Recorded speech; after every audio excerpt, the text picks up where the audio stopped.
4 নং বুলইন দক্ষিণ ইউনিয়ন শাখা কর্তৃক আয়োজিত আজকের এই ইউনিয়ন সম্মেলনের সংগ্রামী সভাপতি, উপস্থিত অন্যান্য নেতৃবৃন্দ এবং উপস্থিত সংগ্রামী বুলইন দক্ষিণবাসী, আসসালামু আলাইকুম ওয়া রাহমাতুল্লাহি ওয়া বারাকাতুহু। আপনারা সবাই কেমন আছেন?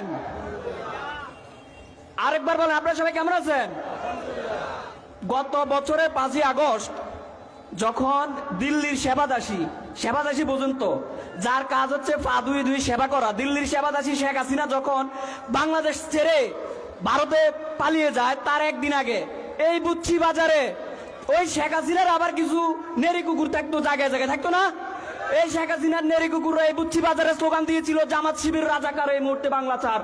আলহামদুলিল্লাহ, আল্লাহ তাআলার অশেষ রহমতে জামাত শিবিরে দেশ ছেড়ে যায় নাই, জামাত শিবিরে দেশে আছে। শেখ হাসিনা আর তার এই এলাকার স্থানীয় সাঙ্গ পাঙ্গরা এই দেশ ছেড়ে চলে গিয়েছে। ওরা ওদের পালের গোড়া শেখ হাসিনা এখন ভারতে।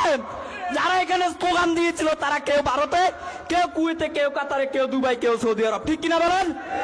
সুতরাং রাজাকার খেলার দিন শেষ। শেখ হাসিনা রাজাকার করতে করতে ভারত গেছে মামুর বাড়ি। নতুন করে আবার রাজাকার সুর শোনা যায় কিনা? আমরা দেখছি শেখ হাসিনা নিজে একটা তালিকা করছে 10,000 রাজাকারের, 8,000 শেখ হাসিনা নিজের দলের, 2,000 যারা নতুন রাজাকারী শব্দ আবিষ্কার করতেছে তাদের দলের, 37 জন হচ্ছে জামাত ইসলামের আসছে। আপনাদেরকে একটা গল্প বলি, আমি শেষ করি, ছোট্ট একটা গল্প। গ্রামে নাকি গরু চুরি করতে চোর লাগে 3 জন। কয়জন? একজনে চুরি করে, আরেকজনে ঘন্টা নিয়ে রাস্তার উত্তর দিকে যায়, আর আরেক চোরে জনগণের সাথে মিশে যায়। যে ঘন্টা নিয়ে গেছে, ঘন্টার আওয়াজ তো ওইদিকে শোনা যায়, চোর মনে হয় ওইদিকে গেছে, আসলে চোর যাইতেছে দক্ষিণ দিকে। কথা বুঝছেন কিনা? তাহলে সে ওইদিকে বিভ্রান্ত কেন করতেছে? চোর ওইদিকে কেন বলতেছে? নিজে চুরির ধরা থেকে বাঁচার জন্য, আর আসল চোরকে বাঁচাই দেওয়ার জন্য, ঠিক কিনা? ঠিক এমন যারা রাজাকার বলে তারা আসলে প্রকৃত রাজাকার। নিজেদের রাজাকারীদের ঢাকার জন্য সারাক্ষণ জামাত ইসলামীকে রাজাকার বলে। কথা বুঝে আসছে? সম্মানিত উপস্থিতি, সামনে নির্বাচন, ভোট তো দিতে হবে। ভোটে এলাকার মানুষ, বুলইন দক্ষিণের জনগণ কাকে ভোট দিবে?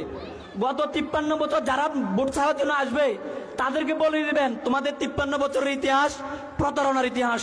তোমরা এই দেশের যুব সমাজের সাথে প্রতারণা করেছো, তোমরা এই দেশের শ্রমিক সমাজের সাথে প্রতারণা করেছো। যুব সমাজকে 500 টাকা দিয়ে মিছিলে নিয়ে যুব সমাজের মুখ দেখাইয়া তোমরা 5 লক্ষ টাকার মালিক হয়েছো। কথা ঠিক? শ্রমিক ভাইদেরকে যারা অটো চালায়, রিক্সা চালায়, তাদেরকে 500 টাকা দিয়ে মিছিলে নিয়ে তোমরা 5 কোটি টাকার মালিক হয়েছো। সুতরাং প্রতারণার রাজনীতি আর বাংলাদেশে চলবে না।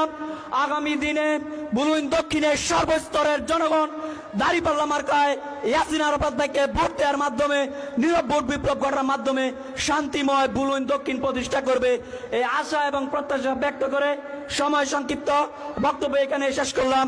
সকলকে আজকে এই সম্মেলনে উপস্থিত হওয়ার জন্য আন্তরিক অভিবাদন ও শুভেচ্ছা জানিয়ে শেষ করছি। ওয়া মা আলাইনা ইল্লাল বালাগ। আসসালামু আলাইকুম ওয়া রাহমাতুল্লাহ।